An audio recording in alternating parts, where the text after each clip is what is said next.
A scholarship student from a cramped two-bedroom apartment claiming her father is a four-star general? Nancy, that isn't creative writing. It's a mental breakdown. The voice of Susan Anderson didn't just carry, it sliced through the sterile air of the Oakwood Academy English wing like a scalpel. Susan stood over Nancy Gray's desk, her fingers twitching with a visible, manic sort of glee. To Susan, the girl sitting before her was an anomaly that needed to be corrected. Nancy didn't have the Oakwood look, the effortless glow of generational wealth or the loud, demanding confidence of a child who had never known the word no. Before we continue with the story, let us know in the comments where you're currently watching us from. We're checking the replies right now. Now, Nancy sat perfectly still, her hands folded over the edges of her essay. She didn't look up, not because she was afraid, but because she was centering herself. Her father had taught her that the loudest person in the room was usually the most desperate, and Susan Anderson was screaming through her silence. "My father is General Henry Gray," Nancy said, her voice a low, steady hum that refused to tremble. "He is currently stationed in a classified zone. The details of his service are public record, ma'am." The ma'am was the trigger. Susan's face contorted, a mask of civilized education slipping to reveal a deep-seated, ugly prejudice. "Don't you ma'am me with your practiced manners," Susan hissed. She reached down, her manicured nails digging into the high-bond paper of Nancy's essay, the tribute she had spent 3 weeks writing under the glow of a single desk lamp while the rest of the school was at the winter gala. With a slow, deliberate twist of her wrists, Susan shredded the paper. The sound was like a bone snapping in a quiet room. The white fragments fluttered down, landing on Nancy's scuffed loafers and the pristine hardwood floor. "Go to the back of the room, Nancy. Since you enjoy fantasy so much, you can spend the rest of the period imagining a life where you aren't a liar." As Nancy stood and walked to the back, the silence of the classroom broke into a jagged ripple of snickers. Jerry, the school's golden boy, leaned back in his chair, his expensive watch catching the light as he mimicked a mock salute. Beside him, Juliana didn't even try to hide her laughter, her phone already out to document the paper rain for her followers. Nancy felt the heat in her cheeks, but she didn't let it reach her eyes. She reached the back of the room and stood. She didn't sit against the wall, a solitary soldier in a room full of mercenaries. She didn't know then that this was only the opening skirmish. She didn't know that the ground was already beginning to tremble far away, because General Henry Gray was a man who didn't take kindly to his perimeter being breached. Nancy navigated the halls of Oakwood Academy as if she were moving through a minefield. The school was a fortress of privilege, a place where the architecture itself, the soaring Gothic arches, the stained glass depicting great men, and the velvet-roped trophy cases was designed to make people like her feel small. Every step she took was a calculated maneuver. She wore her uniform with a crispness that bordered on the obsessive. Her pleats were razor-sharp, and her collar was always turned just right. It was her armor. "Look at her, still walking like she's on parade," Juliana whispered as Nancy passed the senior lockers. The hallway was a gauntlet of sneers. To the students of Oakwood, Nancy was a ghost, a scholarship girl who had dared to occupy a seat that belonged to someone with a 6-figure trust fund. They viewed her presence as a clerical error, a mistake by the admissions board that they were tasked with correcting through 1,000 small cruelties. Nancy kept her gaze fixed exactly 6 feet ahead. She had developed a military-grade focus that allowed her to tune out the noise. She didn't hear the comments about her rental apartment or the snide remarks about her fictional father. In her mind, she was somewhere else, running through the training drills her father had shown her during his brief leaves. She counted her steps, timed her breathing, and maintained a perimeter of dignity that no one was allowed to cross. She reached her locker and opened it, finding the small laminated photo of her father tucked behind her chemistry textbook. He wasn't in his dress blues in this picture. He was in dirt-stained fatigues, standing in front of a Humvee with a tired, proud smile. He looked nothing like the polished politicians who populated the Oakwood Board of Directors. He looked like a man who knew the cost of peace. Nancy touched the corner of the photo, a silent ritual to ground herself. "Admiring the imaginary hero again?" Jerry's voice was like a bucket of ice water. He was suddenly there, leaning against the locker beside hers, his presence a suffocating blend of expensive cologne and entitlement. Jerry was the son of a senator, a boy who had been told since birth that the world was his for the taking. Nancy's quiet discipline was a personal insult to him. He wanted her to cry, to beg, to admit she didn't belong. Nancy didn't look at him. She closed her locker and clicked the padlock. "Is there something you need, Jerry?" "Just checking on our resident dreamer," he smirked, his eyes scanning her for a sign of weakness. "My dad says people who lie about their status usually end up in a cell or a gutter. Which one are you aiming for?" Nancy finally looked at him, her eyes two chips of cold flint. "I'm aiming for the exit, Jerry. You're blocking the way." The tension in the hallway spiked. For a moment, it seemed like Jerry might escalate, his face flushing with the rare indignity of being dismissed. But then the warning bell rang, a sharp, metallic command that gave him an out. He pushed off the locker with a sneer. "Enjoy the view from the bottom, Nancy. It's the only one you're ever gonna have." Nancy watched him walk away, his stride loose and arrogant. She took a deep breath, adjusting the strap of her bag. She was a soldier's daughter. She knew that the fortress wasn't built for her, but she also knew that even the strongest walls had cracks. She moved toward her next class, her heart a steady drumbeat, ready for the next round. As Nancy navigated the following days, the paper rain incident transformed from a classroom humiliation into a school-wide social currency. Susan Anderson hadn't just shredded an essay, she had issued a silent permit for every student at Oakwood to treat Nancy as a ghost. The halls felt tighter, the whispers louder. Every time Nancy turned a corner, she was met with the sight of white paper scraps being tossed into the air, a mocking tribute to her fictional father. Juliana was the conductor of this cruel symphony. She didn't just participate, she curated. Using her influence, she turned Nancy's stoicism into a meme. The General's Daughter became a sarcastic title whispered in the locker rooms. Juliana would stop Nancy in the hallway, surrounded by her entourage, and offer a mock bow. "Any word from the front lines, Nancy? Or is the General still busy winning the war in your head?" The laughter that followed was always the same, sharp, entitled, and designed to draw blood. But Nancy remained a figure of quiet iron.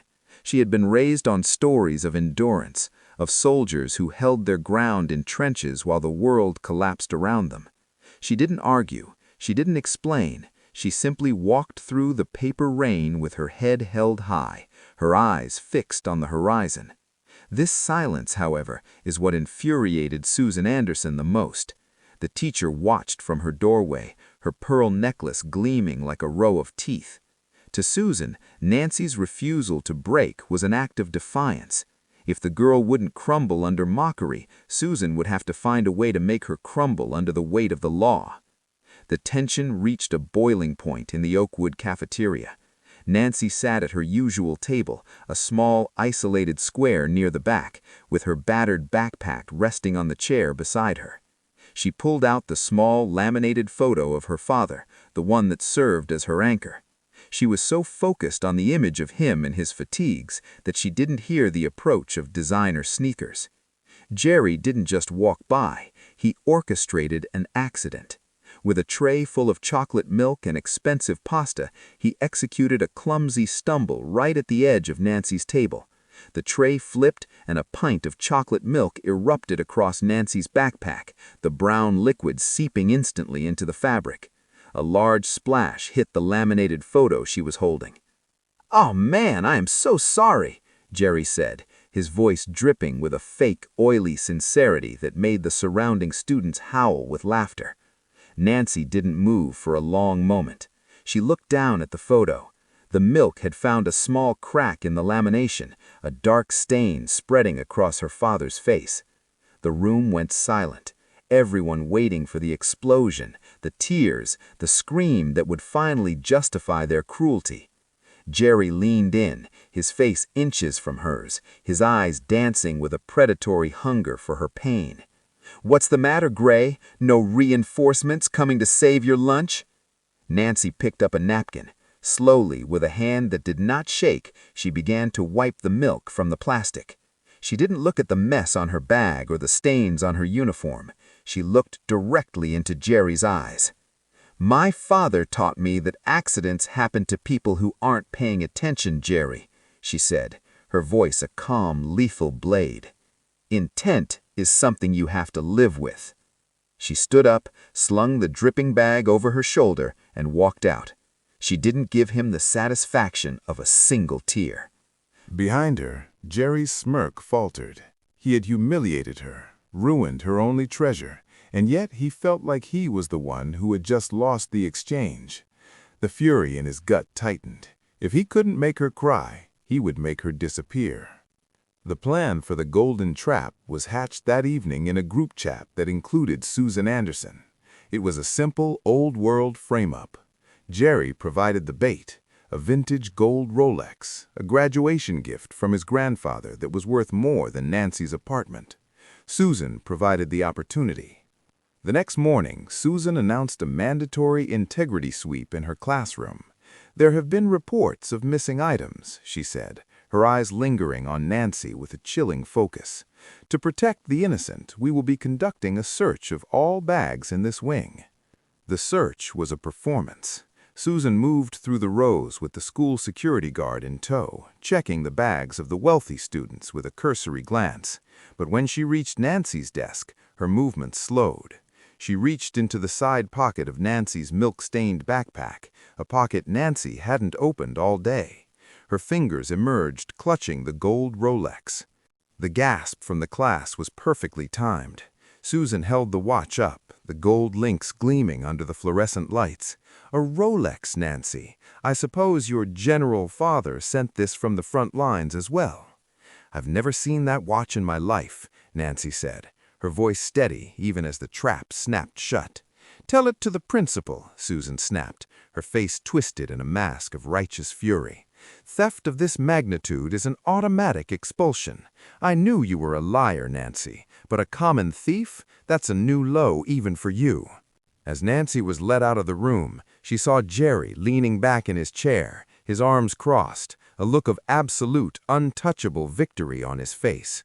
She was marched down the fortress of privilege one last time toward the principal's office, where the doors were already being locked behind her. She was alone. Her father was thousands of miles away, and the world had finally decided her fate. Or so they thought.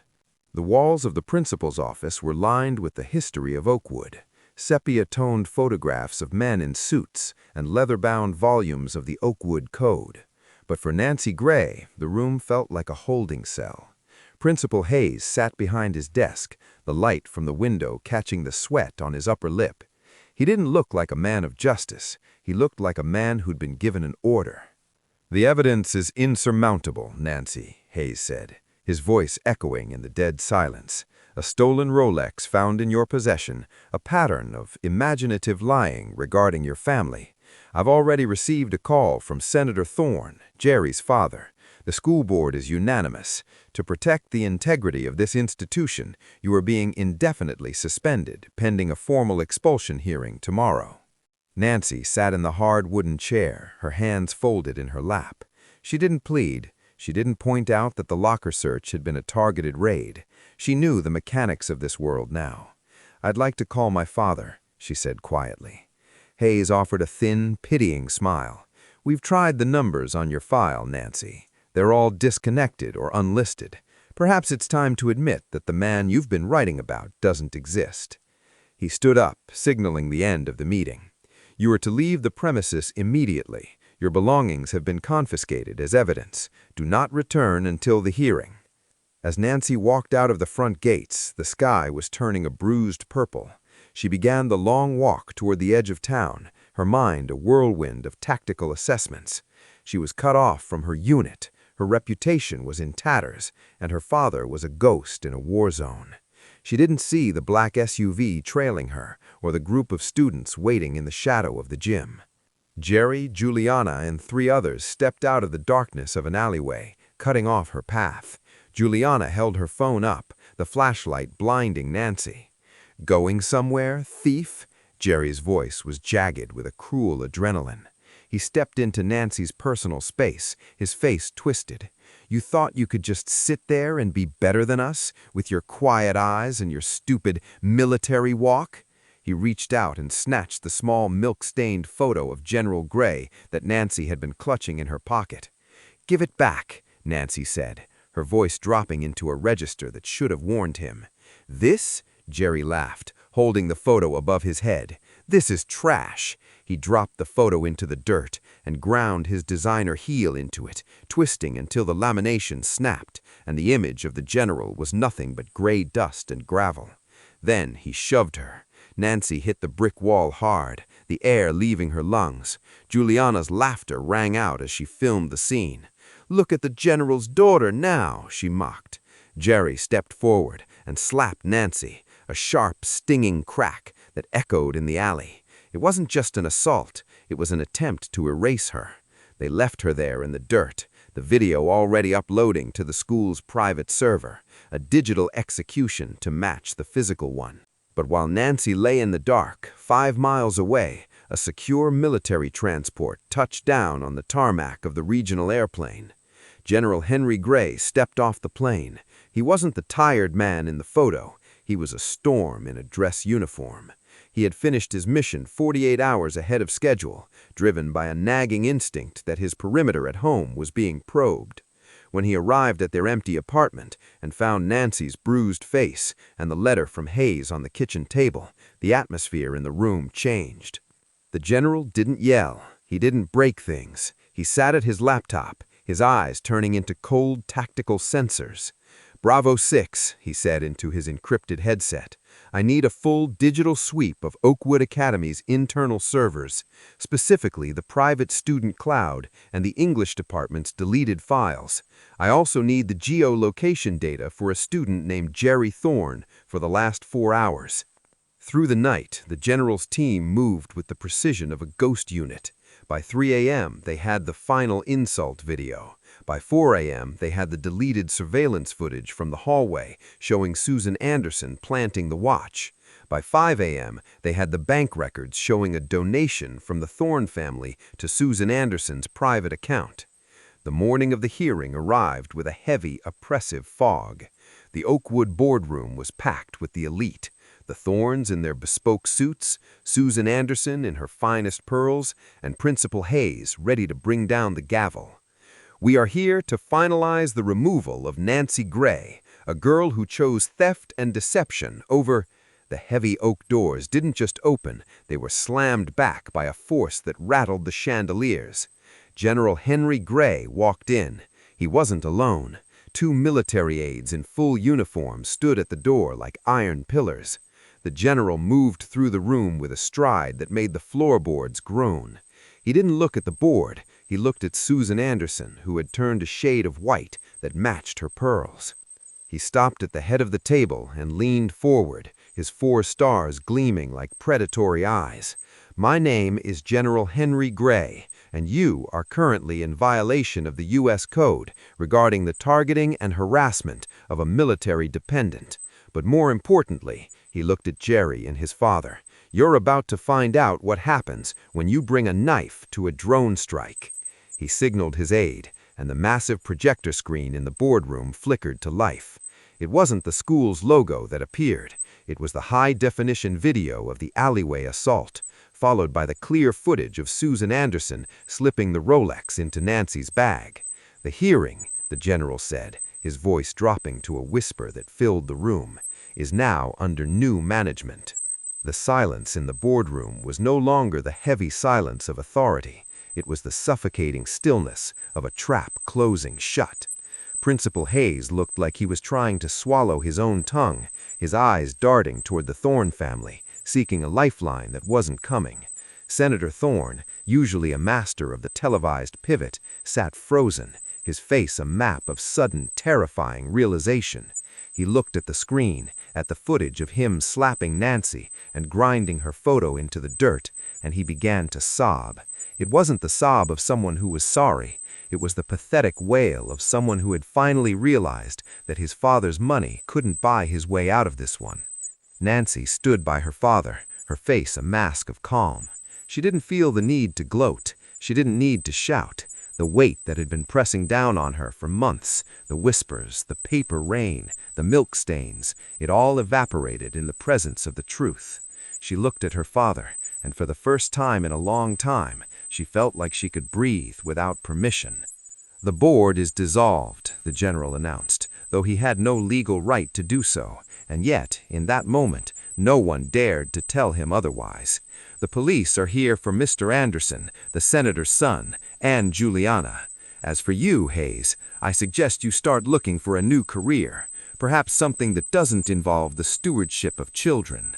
As the state troopers entered the room and the handcuffs began to click, the general reached into his pocket. He pulled out a small, brand-new laminated photo. It was the same one Jerry had destroyed, but this one was pristine. He handed it to Nancy. "Let's go home, soldier," he said softly. They walked out of the Oakwood Academy boardroom, their boots echoing in unison. Outside, the fortress of privilege stood silent. The students who had gathered in the halls to watch the expulsion were now huddled in groups, their phones down, their voices quiet. They watched as Nancy Gray walked past them, her head held high, not with the arrogance of the bullies she had defeated, but with the quiet, unshakable bedrock of integrity. She wasn't a scholarship girl anymore. She wasn't a liar. She was Nancy Gray, the daughter of a general, and she had just won the only war that truly mattered, the one for her own dignity.